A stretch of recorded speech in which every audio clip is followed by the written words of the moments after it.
here permanently. Well, so what makes Minakami? I mean, I've been here the past 4 or 5 days, something like that, and yeah, it's. Well, you said it in the car. I've got it on camera. I forget it, but something it's a not magical. It's enchanted. I think enchanted. Yeah, because there's rainbows everywhere. Yeah. But I mean, minus the rainbows, like what's so appealing? I mean, I've certainly experienced the beauty and the kind of relaxed, just sort of permeates the environment, but I can't kind of put my. I think you could see it as we were driving around today. And I think this can happen anywhere, but for me it happened in Minakami. You become a part of the community. Yeah. And as we're driving around today, I know this guy, I know that guy, I know this guy. Yeah, we stopped to talk to this person, we stopped to talk to that person, and in stores and shops, like you become a part of the fabric of the community, and the community becomes a part of your fabric. And so I'm woven into this place. Yeah. So, but how does? And this is something I've been engaged with in various different forms for the past probably decade, largely with music. But like that community thing, right? That's super important. And with regards to music, I'm quite aware of how community gets stitched, right, as it were, right? But with regards to how community, like in the bigger, like more sort of human sense of, it's a neighborhood and it's a town, and so like do you know of kind of the specific stitches that are being made, as it were, in Minakami that drive the development of because I know there's, for example, the canyons guy comes up a lot. There's a lot of rafting. There's a lot of sports. Yeah. Presumably, like that's part of the equation. It's a big part of the equation. How do I say this without sounding?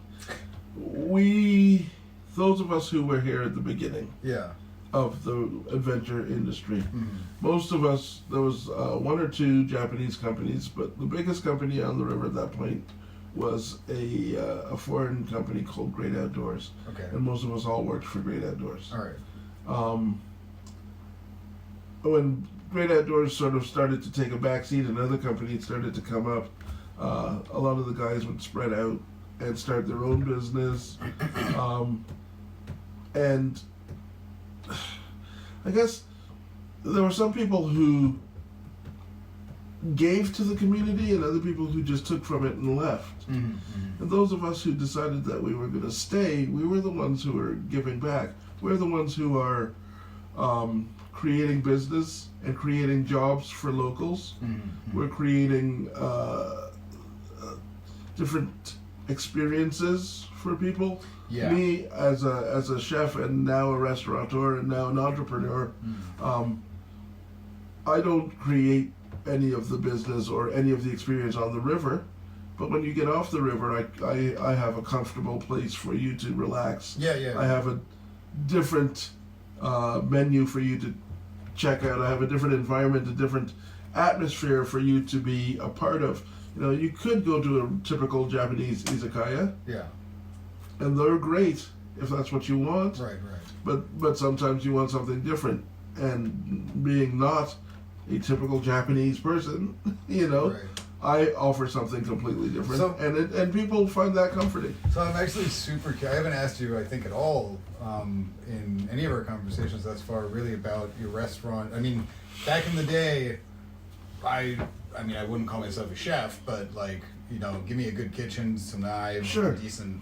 I really enjoy cooking, and I've kind of lost that over, let's say, the past 7 or so years. Sure. But whenever I hear about people or meet people who are in the industry, I'm always really curious, and I know next to nothing about your place, which is called Ruins. Ruins, right? yeah. And so I'm really curious about local ingredients, but also the one thing that you mentioned was how, when some of the kids are on their walk home from school, they pop in, you'll just be like, oh, hey, here's some ice cream, it's on the house. And so you're that cool guy. I'm just curious about kind of your experience with all of that. Well, that comes from longevity, right? Most of those kids who are walking past from the way home from school, I know their parents because we were rafting guides together, or we worked in this kitchen together. I'm thinking specifically of of my friend Tomo and Hiroshi. They have 3 boys, but 2 of them are school age and will walk past all the time. And they're so, like that's when you know that you are part of the community, because a person who looks like me just gets stared at all the time in Japan or pointed at. And these kids recognize me. I'm sure they must recognize that I'm different, but they don't care. Right. It's not. They just walk by and say, "Hey, Dex, how you doing?" And "What's up?" And "Hey, do you have any ice cream?" There it is. And whenever they say that, I always do, because they know I've spoiled them. Yeah. I've got the ice cream machine inside them, but I love to do that. Yeah. I love the feeling of, well, this one's been on the market forever. Look at that. That sucker. That's not even a bedroom. And I gotta say, like, I've dug around into like the wealthier areas, Kuroizawa specifically. Been to, the last one I went to there was like, I think it was on the market for like 1.8 boku. So that's what, like 1.8 or like 18 trillion yen. I lose track of zeros after. Yeah, me too. Right. And it was unrealistic. It's unrealistic, but it was a hilariously bad house. Like, I remember I went into the kitchen and was, exploring the kitchen, and I go to open this one drawer, which actually wasn't a drawer, so why did you make it look like a drawer? And the handle just like immediately breaks off in my hand. Yeah.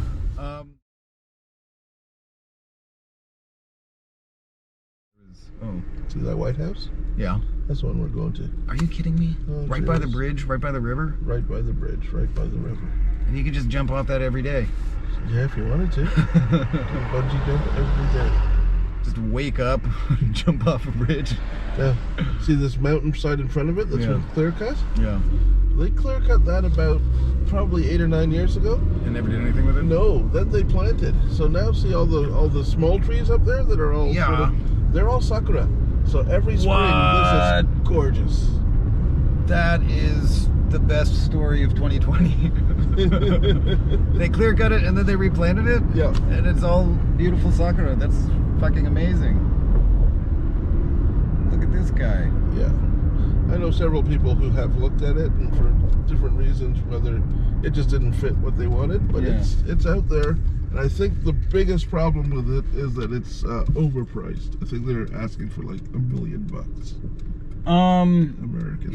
We're actually relatively skilled at negotiating as well. Well, there you go. So, I mean, really the tactic, right, is to get, what do you call it, inspector. Just go into the property and find things that are wrong with it. And you're like, all right, this wasn't listed on what you said it was, so you need to knock that price down. Right. And if you look at, this place has plumbing issues. It does? Yep. Okay. So that would definitely bring the price down. Exactly. So people would come out of there, go to the onset and go back, and then, 1, 2, 3, and then a small fourth. God damn. And look at that, the neighbor. See that building right there? What's that? It used to be a trick art museum. See, the windows are painted in. They're 3D windows. Oh! And inside, it's abandoned. Well, it's not abandoned. It now has it's now being used as a warehouse, unfortunately. But inside, it still has a lot of the trick art that was always there. Oh, so it's like a wacky, zany kind of place. Really cool. Bungie owns it, and they rent it to it. Oh, really? Yeah. Their office is on the other side of it, and this part, the big part, they rent out to a guy who makes furniture. Oh, also, I gotta say though, another spectacular thing about Minakami is is that snow, or are those just clouds? Those are clouds leaving snow. Okay. Yeah, they're frosting those mountains, and very soon they'll be all covered. That looks beautiful. Yeah. Let's see if we can check out the river. Well, it looks like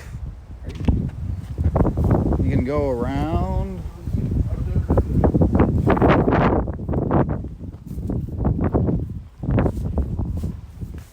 Look, I'm part of I have a bit of an entrepreneurial spirit. This place is gorgeous. Part of a little group that are also trying to find a perfect place. We looked at this house, but we're trying to find a perfect place to do a wellness center. Yes. Here in Minakami. Absolutely. A place for yoga and meditation and wellness. But this is not the place for that. Right. It's lovely inside. Look at the pool table. They got a pool table in there? Look at the size of this place. This is one of the many parts of my job that I absolutely love. Like, look at this thing. Yeah. How cool is it? And the only thing that makes it not perfect for a wellness center is the fact that the bungee bridge is right there, and through the summer, every 5 minutes you hear 3, 2, 1, bungee, and big yelling, and you can't be doing meditation next to a bungee bridge. But holy smokes, what a great building in great condition.